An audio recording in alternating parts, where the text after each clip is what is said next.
Ambassador Zethkar's crystalline form shimmered with barely contained fury as he stared at the silent human delegation across the obsidian table. The Grand Council chamber of Nexus Prime had never witnessed such blatant disrespect in its 3,000-year history. "You will respond." Zethkar's voice resonated through his translation matrix, each word dripping with the authority of 17 civilizations. "The Galactic Council has spoken. Earth will comply with Directive 847 Alpha, or face the consequences." The humans sat motionless. Admiral Sarah Chen, Earth's lead representative, maintained her steady gaze without blinking. Her weathered hands remained folded on the table, displaying a calm that made Zethkar's internal temperature spike. Council Master Thyron, a massive cephalopod whose tentacles writhed with agitation, slammed his biomechanical appendage against his podium. "This silence is an insult to every member species. Humanity has exactly 72 standard hours to surrender their military assets and accept council governance or what?" Admiral Chen finally spoke, her voice cutting through the chamber like a blade through silk. The question hung in the air like a challenge. Zethkar's fellow council members exchanged glances, some nervous, others indignant. For millennia, the council had maintained order through overwhelming technological superiority and the threat of their combined fleets. No single species had ever dared question their authority. "Or," Zethkar continued, his voice dropping to a menacing whisper, "your primitive world will be reduced to cosmic dust. We have conquered star systems spanning half the galaxy. Your Earth is nothing more than a backwater planet that stumbled into faster-than-light travel barely a century ago." Admiral Chen stood slowly, her movements deliberate and precise.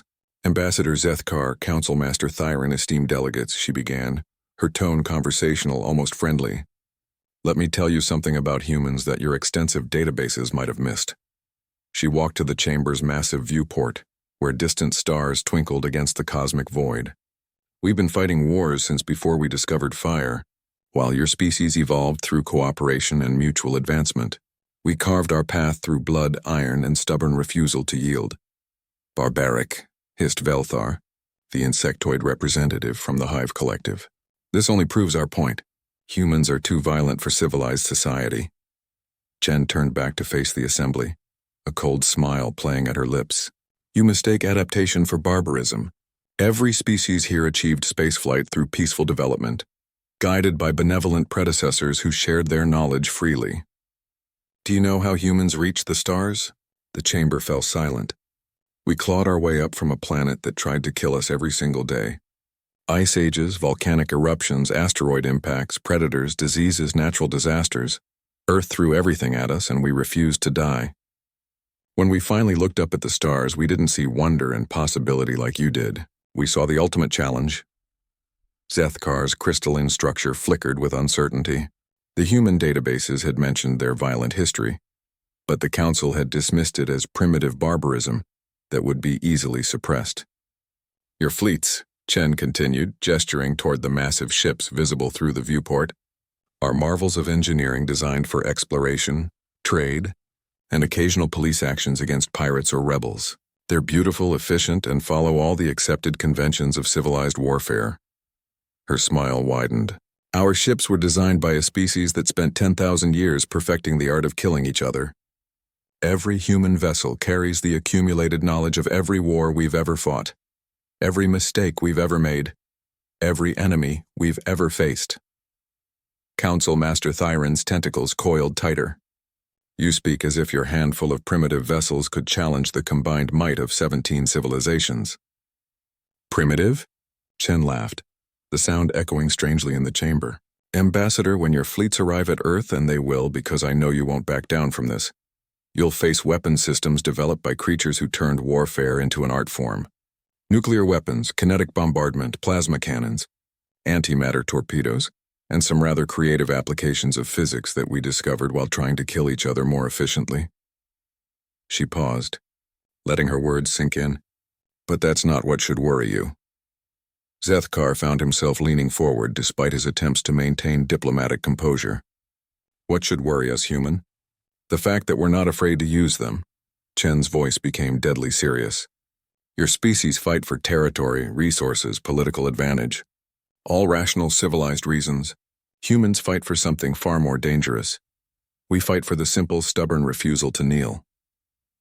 She moved back to her seat, but remained standing. When your fleets arrive at Earth, you won't find a cowering population begging for mercy. You'll find 8 billion descendants of survivors who looked at a hostile universe and said no. You'll find orbital defense platforms manned by people who would rather die than submit. You'll find ground forces descended from warriors who charged machine guns with nothing but bayonets because surrender wasn't an option. The chamber had grown uncomfortably quiet. Even the translation matrices seemed to struggle with the concepts Chen was expressing. But most importantly, she continued, you'll find a species that learned long ago that there are things worse than death, and slavery is one of them. Zethkar's form had dimmed considerably. You're threatening war against the entire council? No, Chen replied, finally taking her seat. I'm promising it. She stood once more and walked toward the chamber's exit. You have our answer, Council. Not compliance, not negotiation, not compromise. If you want Earth's obedience, come and take it. But understand this, we didn't climb to the top of our food chain by rolling over when something bigger showed up. As the human delegation filed out, Admiral Chen paused at the doorway. Oh, and Council Master Thyron? You might want to check your long-range sensors. We've been tracking your fleet movements for the past 6 months.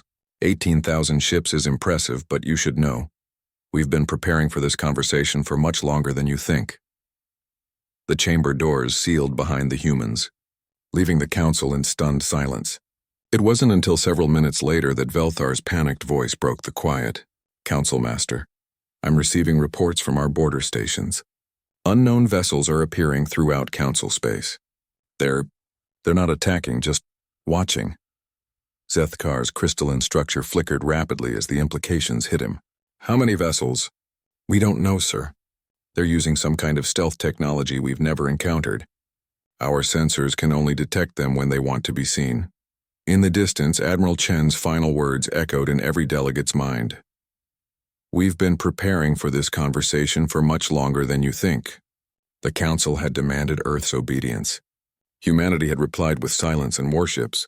The galaxy would never be the same.